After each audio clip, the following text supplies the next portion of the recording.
Okay. So, oh, wait, not that. Sorry.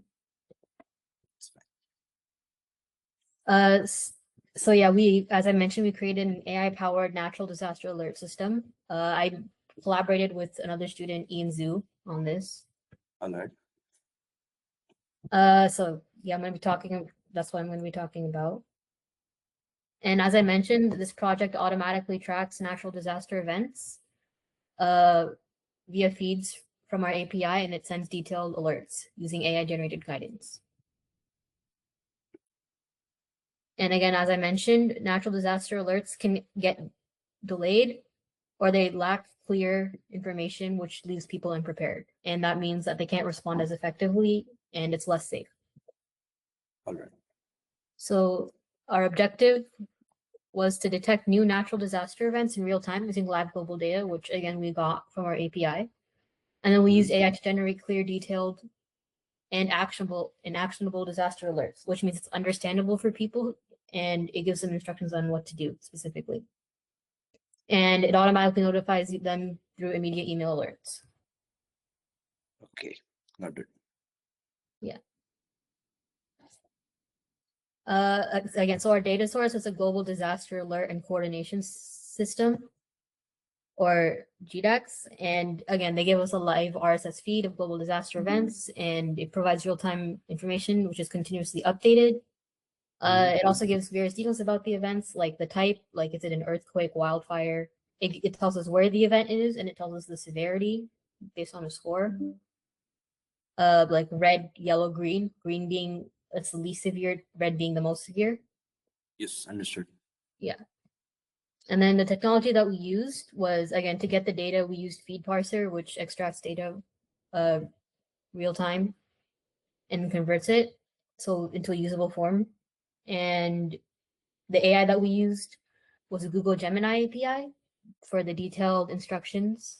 And to send the emails, we used SMTP, so notifications are immediate and they don't take time.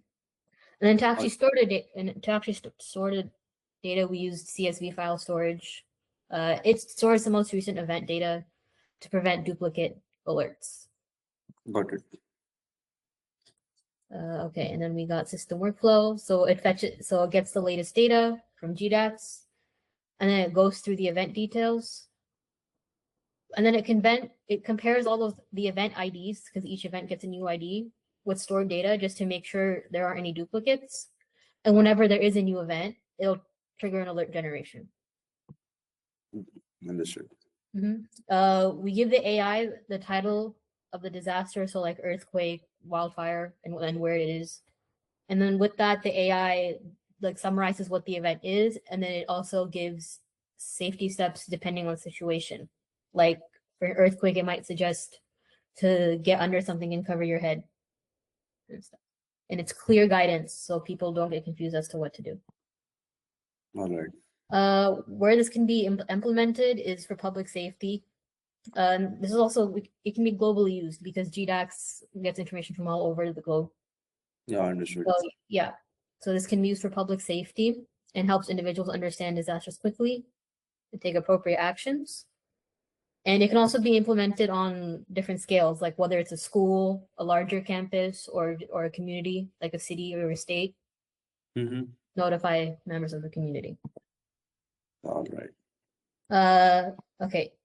Other improvements, we do want to be able to pull data from more databases like NASA or USGS and like local weather services. So there's more coverage and we don't miss anything. And like I mentioned earlier, we do also want to make it available through text messages and notifications, which would mean the alerts are faster and reach people who don't check their email. Got it. Yeah. So just to summarize, we wanted to automate monitoring of natural disasters and alert people with guidance that they can actually follow. And it includes RSS feed monitoring, AI-generated emails, and event tracking to avoid duplicate notifications. This means that people get faster, more detailed notifications, and it helps them be safer and be more educated. All right. And it can also be used, again, it's scalable, so it can be used with different communities. Right.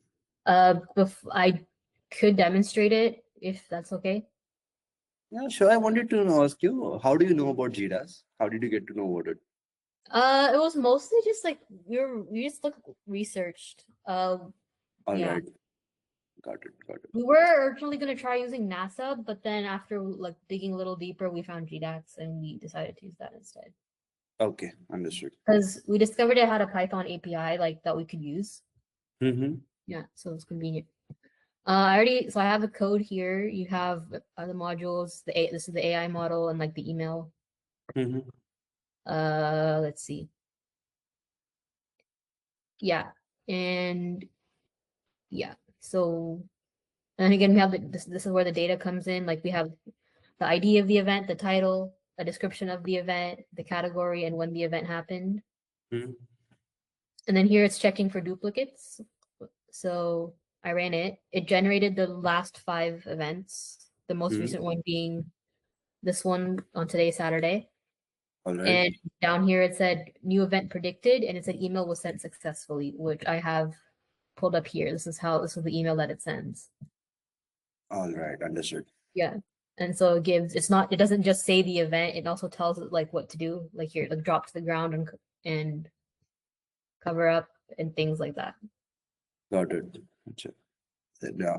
Yeah. Definitely. Can I ask you one thing though? Yeah. I think the subject was mentioned 2 times in the email. Subject? Yeah. So Oh yeah, yeah, I see. I noticed. definitely. Yeah. All right. Other than that, nicely demonstrated, well presented. So yeah, Thank you. and this presentation was clean as well.